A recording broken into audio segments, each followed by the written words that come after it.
বিয়া এখন আছে, খাই আহোঁগৈ পাই, সোনকালে গৈ আহোঁগৈ। আমাৰ এখেত আকৌ গ'ল, মই ওচৰৰ এই টিকলিকে কৈ থৈছোঁ, তাইৰ লগতে যামগৈ। যাওঁ পাই সোনকালে। অ' পুতলি, ক'লৈ যাওঁ? মই তোৰ ওচৰলৈহে আহিছিলোঁ। এই আমাৰ গাঁৱৰ ইটো মূৰৰ পুতুকনৰ বিয়া আজি। কেলৈ আপোনালোকক মতা নাই নেকি এখন গাঁৱৰে? তালৈকে যাওঁ বুলি মই ওলাই আহিছোঁ। অ' ঈশ্বৰ, পুতুকনে বিয়া পাতিব হ'লেই নে?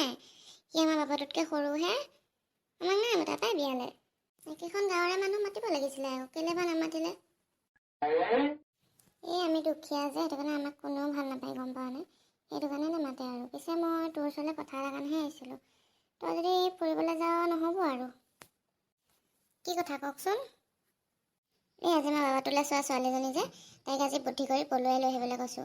তাক ফোন কৰিব কৈছোঁ, ক'ৰবাত লগ কৰি পেলাই লৈ আহিবলৈ কৈছোঁ। কাৰণ পাছত বিয়া পাতিলে আমাৰ ঘৰ দুৱাৰ দেখিব, হাতৰ ঘৰৰ মানুহে, আৰু তাই নহা হ'ব নহয় ঘৰ দুৱাৰ দেখিলে, ইমান ধনী মানুহ।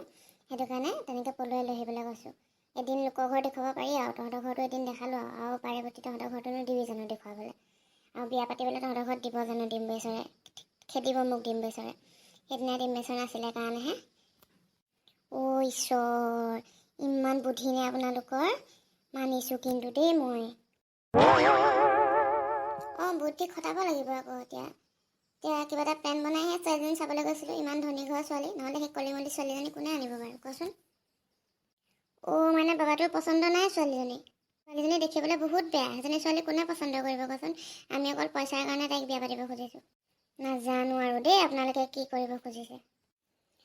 তই সেইবোৰ বাদ দে, তই এইবোৰ বুজি নাপাওঁ। হ'ব দিয়ক আৰু পাই, নাজানো আৰু আপোনালোকৰ কি প্লেন বনাইছে আপোনালোকে। পিছে মোৰ ওচৰলৈনো কিয় আহিছিলে? নহয় মানে ছোৱালীজনী প্ৰথম বোলো বাবাটো অনাৰ পাছত তহঁতৰ ঘৰতে সোমোৱাম বুলি ভাবিছিলোঁ। আকৌ তাই ঘৰলৈ ফোন চোন কৰি দিয়ে কিজানি, আমাৰ ঘৰটো দেখি লৈ যায়হি কিজানি। সেইটো কাৰণে 2-3 দিনমান তহঁতৰ ঘৰতে ৰাখিম বুলি ভাবিছিলোঁ আৰু। ডিম বছৰৰ লগতো পাতিলোহেঁতেন। নাই দেই, এইবোৰ মই আৰু কৰিব নোৱাৰোঁ কিন্তু। আৰু মানুহজনক যে এইবোৰ কথা নকবই, মোক পিঠি ফালি দিব সেইদিনা কথা গম পাবলৈ হ'লে একদম। তেনেকৈনো কেলৈ কৈছ পুতলি? তয়ে মোৰ একমাত্ৰ সহায় হৈ আছোঁ এতিয়া। নাই, মই এদিন থাকিলোঁ বুলি মই আৰু নোৱাৰোঁ দেই থাকিব। সেইদিনা আপোনালোকে যিখন কৰিলে মোক, আলহীয়ে চাহ তাহ খাব বুলি গোটেইখন গোটালোঁ, ৰুটি চুটি বনাই একদম খুৱাবলৈ হেৰি কৰিলোঁ, যোগাৰ কৰিলোঁ। আপোনালোক কি কৰিলে? আলহীও নাখালে, আপোনালোক আলহীৰ পাছতে গুচি গ'ল। পাছত সেইখিনি এনেই নষ্ট হৈছে, পেলাইছোঁ মই। মানুহটোৱে নেদেখাকৈ পেলাইছোঁগৈ। একো এটা কাম কৰি নিদিয়ে আপোনালোকে। অ' মইনো কি জানো, আলহীয়ে যে আকৌ নেখায় মিতিৰৰ ঘৰত, ছোৱালী ঠিকেই হোৱা নাই, বিয়া ঘৰ চাবলৈ আহিছে, তেতিয়াই আকৌ কৈছে বোলে আমাৰ নিয়ম আছে, ছোৱালী ঘৰত আমি একো নাখাওঁ। মইনো কি জানো এতিয়া কচোন তই? মই সেইবোৰ একো নাজানো হ'লে দেই, মই আৰু আপোনাৰ লগত নাই। আপুনি যি কৰে কৰি থাকক। আৰু এইবোৰ কথা মোৰ মানুহজনে গম পালে মোক বহুত গালি দিব। আৰু আজি নোৱাৰোঁ মই আজি বিয়া খাবলৈ যাম। হ'ব দে আৰু, মই বেলেগতে ক'ৰবাত যোগাৰ কৰিব লাগিব আৰু। হ'ব দে, সেইদিনা কাৰণে বেয়া নাপাবি খালি। আলহীয়ে এতিয়া তেনেকুৱা কৰিলে মইনো কি কৰোঁ আৰু কচোন? হ'ব আপুনি যাওক এতিয়া, মই বিয়ালৈ যাওঁ। আপোনালোকৰ লেকচাৰ মাৰি থাকিলে মোৰ বিয়ালৈও দেৰি হ'বগৈ। হ'ব দে। কেনেকুৱা যে মানুহ আৰু দেই, এইবোৰ গম নাপাওঁ আৰু পাই। লোকৰ ছোৱালী এজনী জীৱনটো ধ্বংস কৰিবলৈ আহিছে। মোৰ গাতেই ভুল আচলতে, মই সেইদিনাও দিব নালাগিছিলে দেই। কৃষ্ণ কৃষ্ণহে বুলিছোঁ আৰু পাই। যাওঁ পাই, মই বৰ লগত লাগি নাথাকোঁ। বিয়ালৈ যাওঁ মই। বিয়ালৈ ওলাই আহি মুডটোৱে একদম বেয়া হৈ থাকিলে। সেইদিনা একো এটা বজাৰ কৰা নাই নহয়। গোটেই মোৰ ঘৰত থকা আটাগৈ চাটাগৈ চব এদাই কৰিলে। ৰুটি চুটি বনালোঁ, ভাজি চাজি বনালোঁ। ভাবিলোঁ আলহীয়ে নাখালে, কিবা সিহঁতৰ নিয়ম আছে, আমি গোটেইখিনিয়ে মিলি কৰি খাম। আলহীৰ লগতে ওলাই পেলাই গুচি গ'লগৈ। একো এটা কাম কৰি নিদিলে মোক। যা এতিয়া, সেইটো কাৰণে বেলেগৰ ঘৰত যি কৰে কৰি থাকে, মই এইবোৰ দিবলৈ নাই দেই। আৰু মোক মানুহজনে গম পালে সোধাই আহিবনে বাৰু? পিটিব মোক গম পালে। বাবাটো ক'ত আছে? এইফালে আছোন, বৰ ডাঙৰ কথা এটা হ'ল। কি হ'ল মা, ইমান চিঞৰিছা যে? নিচিঞৰি কি ক'ম, যি ভাবিছিলোঁ চব পানী হৈ গ'ল। কি হ'লনো, পুতলি খুৰীয়ে কিবা ক'লে নেকি? নহ'ব বুলি ক'লে নেকি? তাই বিয়ালৈ যাব, এতিয়া যাবলৈ ওলাইছে। তই বিয়ালৈ নোযোৱা হ'লেও নিদিলেহেঁতেন, যেনেকৈহে ক'লে তাই মোক। এতিয়া কি কৰিবা পিছে? কি কৰিম মোক সুধিছা যে? কিবা এটা ভাবিব নোৱাৰা নেকি নিজেই? আৰু মই কি কৰিম কোৱা? তুমি কৈ দিয়া না, মোৰ মনত এইবোৰ বুদ্ধি নেখেলায়। আৰু মূৰত ইমান বুদ্ধিও নাই মোৰ।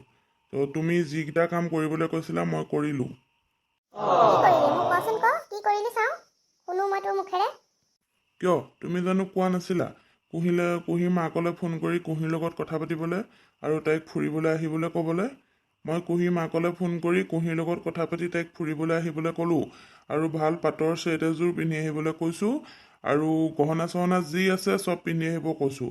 তাই মোক ওলোটাই প্ৰশ্নও কৰিছিলে জানা আমাৰ, যে মোক এইবিলাক কেলৈ পিন্ধি যাব লাগে। মই তেতিয়া ক'লোঁ তুমি অলপ দেখিবলৈ মোৰ লগত ফাৰ্ষ্ট ওলাই যাবা, তুমি অলপ দেখিবলৈ ধুনীয়া হ'ব লাগিব ন, আৰু মন্দিৰতো সোমাম, সেইটো কাৰণে মেখেলা চাদৰ পিন্ধি আহিব কৈছোঁ। এইখিনি কৰিলে কাম চেচ নে কি? মই যিকেইটা ক'লোঁ সেইকেইটাই কৰিলি, নিজৰ মনত এটাও বুদ্ধি নাই। মা এনেই গালি পাৰি নাথাকিবা দেই, মোৰ মনত এইবোৰ বুদ্ধি চুদ্ধি নেখেলাই কিন্তু, কৈ দিছোঁ মই। আৰু মোৰ সেইজনী ছোৱালী এনেও পচন্দ নাই, তোমাৰ মতেহে মই বিয়াত বহিবলৈ লৈছোঁ, অকল পইচাৰ কাৰণে। যদি পাছত যদি কিবা এটা কৰি দিব নোৱাৰা নহয়, চাবা মই ঘৰ এৰি গুচি যাম কিন্তু। হ'ব হ'ব, মাৰক এটা খং দেখাই থাকিব নালাগে, কিবা এটা ভাব, কি কৰিম সোনকালে। নিজে ভাবি থাকা এইবোৰ কি কৰা, আৰু মোক কৈ দিবা পাছত। কিন্তু কুঁহি কিন্তু আহিবলৈ ওলালেই, গতিকে সোনকালে কৰা, কি ভাবা। এইবোৰ ল'ৰাৰ পৰা মানে শান্তি আছে, নিজে একো এটা ভাবিব নোৱাৰে। কিবা এটা ভাবিব লাগিব। পুতলিয়ে বাৰু নহ'ব বুলি ক'লে, কি কৰোঁ বাৰু এতিয়া? মনত পৰিছে, বগীমাই ঘৰৰ পৰাই আহোঁগৈ। তাই আমাৰ সম্বন্ধত পেহীয়েকো হয় বাবাটো, তাই সহায় কৰিব। যাওঁ মই বগীমাহঁতৰ ঘৰৰ পৰাই আহোঁগৈ। আজি ইমান গৰম কৃষ্ণ কৃষ্ণ। বগীমাই ক'ত আছনো? কোননো? পখিলী বৌ, আহক। বাহিৰত কি কৰি আছনো তই? কি ক'ব আৰু, আজি ইমান গৰম পৰিছে, ভাতকেইটা খাই বাহিৰলৈ ওলাই আহিছোঁ। পিছে আপুনিনো কি সকামত আহিলে? ইমান গৰমত ভাল ঘূৰি ফুৰিছে দেই। তেনেকৈ নকবি দেই বগীমাই, এনেই ঘূৰি ফুৰা নাই কিন্তু, দৰকাৰতহে আহিছোঁ তোৰ ওচৰলৈ। আপোনাক খঙৰ উঠিলনে? হ'ব বাৰু, কি দৰকাৰত আহিছিলে কওকচোন। তইতো জানো সেইদিনা আমি বাবাটোৰ ছোৱালী চাবলৈ গৈছিলোঁ বুলি। জানো, পিছে মোকহে নিনিলে? অকলে গৈ বাবাটোৰ ছোৱালী চাই আহিলেগে। বগীমাই, সেইবোৰ ধৰি কৰি নাথাকিবি আৰু। মই তোৰ ওচৰলৈ বহুত ডাঙৰ দৰকাৰ এটাত আহিছোঁ, সেইটোতো আগতে শুনি ল। কওক কি দৰকাৰ? আমিবোৰ আৰু প্ৰয়োজনতহে ব্যৱহাৰ হওঁ। কওক। তেনেকৈনো কিয় কৈছ বগীমাই? তোৰ ওচৰলৈ মই এটা সহায় বিচাৰি আহিছোঁ। কওক সোনকালে কওক। মোৰ ভিতৰত বহুত কাম আছে, কাঁহী বাতি একদম মান ধুবলৈ আছে। কওক। আমাৰ বাবাটোৰ ছোৱালী ঘৰৰ মানুহক আমি ইমান দুখীয়া বুলি কোৱা নাই নহয়। আমি যদি ইমান দুখীয়া বুলি সিহঁতি গম পায়, সিহঁতি আমালৈ ছোৱালী নিদিয়া হ'ব। সেইদিনা সিহঁতৰ ঘৰৰ বাপেকে ককায়েকে চাবলৈ আহিছিলে বাৰু ঘৰটো, কিন্তু আমি ঘৰটো তোৰ পুতলিহঁতৰ ঘৰটো দেখুৱালোঁ। আৰু বাবাটোৱে বহুত ডাঙৰ বিজনেছ কৰে বুলি কৈছোঁ, 3-4খন দোকান আছে বুলি কৈছোঁ। এতিয়া আজি বাবাটোক ছোৱালীজনী পলুৱাই আনিবলৈ কৈছোঁ। এতিয়া পলুৱাই আনি যদি আমাৰ ঘৰটোলৈ নিয়ে, ছোৱালীজনীয়ে ফোন ফান কৰি পেলাই ঘৰলৈ গুচি যাবগৈ। এতিয়া সেইটো কাৰণে ভাবিছোঁ তহঁতৰ ঘৰতে 3-4 দিনমান ৰাখোঁ নেকি। কেলে আকৌ বোলে বিয়া ঠিক হৈছিলে, বিয়া হ'ব বোলে বহাগৰ লাষ্টত। মানুহবোৰে কোৱা শুনিছিলোঁ, পুতলিয়ে কৈ ফুৰিছিলে। বিয়াই ঠিক হৈছিলে বগীমাই, কিন্তু বিয়া পাতিব নোৱাৰো নহয়। বিয়া পতাৰ লগে লগে আমাৰ ঘৰ দেখিব, হেৰি দেখিব। বাবাটো একো নকৰে বুলি গম পাবলৈ হ'লে, বাবাটো যে সৰু পাণ দোকান এখন আছে, যদি সেইটো গম পাবলৈ হ'লে আৰু ছোৱালী এনেও নিদিব ইমান ধনী ঘৰৰ পৰা। আমি তাইক অকল পইচাৰ কাৰণে বিয়া পাতিব খুজিছোঁ। ছোৱালীজনী দেখিবলৈ বহুত বেয়া, সেইটো কাৰণে আজি বাবাটোক বুদ্ধি কৰি পলুৱাই আনিবলৈ কৈছোঁ। ঈশ্বৰ, আপোনালোকৰ বুদ্ধি কিন্তু মানিছোঁ আৰু দেই। ছোৱালীজনী দেখিবলৈ বেয়া বুলি গম পাইছোঁ, তাইক হেনো বহুত ল'ৰাই আগতে ৰিজেক্ট কৰিছে। আপোনালোকেনো ক'ত মৰিলগৈ বাৰু? কেলৈ গ'ল বাৰু সেইজনী ছোৱালী চাবলৈ? আমি অকল পইচাৰ কাৰণে গৈছোঁ। তাইৰ পৰা পইচা কেইটকামান সৰকাব পাৰিলে তাইক ডিভোৰ্চ দি দিম। বাবাটো বেলেগ ধুনীয়া ছোৱালী এজনী পাতিম বিয়া। পিছে যি কৰে কৰক আৰু, মোৰনো কি দৰকাৰ? আপোনালোকৰহে কথা, আপোনালোকৰ নিজৰ ল'ৰা। আমাৰ ঘৰত 3-4 দিন ৰাখিব পাৰিব বাৰু, মই এখেতকো কথাষাৰ ক'ম। একো নকৰে বাৰু, ঘৰৰ বুলি ৰাখিব পাৰিব, কিন্তু তাতকৈ বেছি দিন নোৱাৰে আকৌ দেই। 3-4 দিনতকৈ বেছি নাৰাখোঁ বগীমাই। তাই এনেও 3-4 দিন হ'লে তাই এনেও ঘৰলৈ ঘূৰি যোৱাৰ কথা নাভাবে আৰু। বদনাম এটা ওলাই যাব ন, তাৰপিছত তাই তাতে থাকিব লাগিব আৰু। ঈশ্বৰ, নাজানো আৰু দেই কি কৰিব খুজিছে। ছোৱালীজনীৰ জীৱনটো কেলৈ ধ্বংস কৰিব খুজিছে বাৰু? সেইবোৰ বাদ দে তই। যোৱাবাৰ পুতলিহঁতৰ ঘৰটো দেখালোঁ, গাড়ীখন নেদেখিলে। গাড়ীখনৰ কথা সুধিছিলে নহয়, আমি গাড়ী আছে বুলিও কৈছিলোঁ জানো নাই। গাড়ীখনৰ কথা সুধিছিলে, মই বাবুলৈ লৈ গ'ল বুলি ক'লোঁ। এইবাৰ আহিলে তাই যেন গাড়ীখন দেখে, তহঁতৰ গাড়ীখন থৈ দিবি দেই গেৰেজতে। তেতিয়া দেখিলে ভাবিব আমাৰ গাড়ী বুলিয়ে প্ৰথমতে। তেতিয়া মাক বাপেকক ফোন কৰি ক'লেও কোনো চিন্তা নাই আৰু, এতিয়া চব ভাল বুলিয়ে ক'ব তাই। হ'ব দিয়ক। পিছে ছোৱালীজনী কেতিয়া আনিবনো? বাবাটো ওলালেই, তাই আহিবলৈ লৈছেই।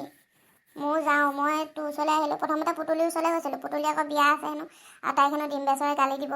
হেৰি কৰিব গম পালে সেইবোৰ গাবলৈ ধৰিলে, সেইটো কাৰণে গুচি আহিলোঁ তাইৰ ওচৰৰ পৰা, তোৰ ওচৰলৈ আহিলোঁ। তই যে মোক সহায়কণ কৰিবলৈ ওলাইছ, সেয়াই ধন্যবাদ। হ'ব দিয়ক, খালি মই পাছত নফচিলেই হয় আকৌ। নাই নফচো, আমি চব প্লেন বনাই মেলি কৰিছোঁ আৰু। হ'ব দিয়ক, আপুনি এতিয়া যাওক, মই এতিয়া অলপ ঘৰটো চাফা কৰি থওঁ। আৰু কিবা কিবি এইবোৰ নিয়ম চিয়ম কৰিব লাগিব নহয়, সেন্দুৰ চেন্দুৰ তেল চেল চব লৈ আহিব কিন্তু। মই এইবোৰ একো দিবলৈ নাই আকৌ, কৈ দিছোঁ এতিয়া। হ'ব দে, সেইখিনি মই লৈ আহিম, তই চিন্তা কৰিব নালাগে। তই অকল ঘৰটো চাফা কৰি থবি অকণমান। চব বস্তু লৈ আহিব, বহুত বস্তু লাগে আকৌ ছোৱালীজনী পলুৱাই আনিলে। হ'ব দে তই চিন্তা নকৰিবি, মই যাওঁ এতিয়া। কৃষ্ণ কৃষ্ণ, কি যে কৰিবলৈ ওলাইছে আৰু দেই। লোকৰ ছোৱালীজনীৰ জীৱনটো ধ্বংস কৰি ওলাইছে। মই যদি কেনেবাকে ফচিবলৈ হওঁ, বাবাটোকে মাককে একদম পতাত পিছাদি পিছিম। একদম চিনি পোৱা নাই এই বগীমাইক। সহায় যেনেকে কৰোঁ তেনেকে মুখেদি বাছো কৰি দিম আকৌ। কেনেবাকে যদি মই ফচিবলৈ হয়। দেখিছেনে বন্ধুসকল, বাবাটো কি কৰিবলৈ ওলাইছে? বাপেকে জানে নে নাজানে নাজানো বাৰু, ভায়েকে চাগে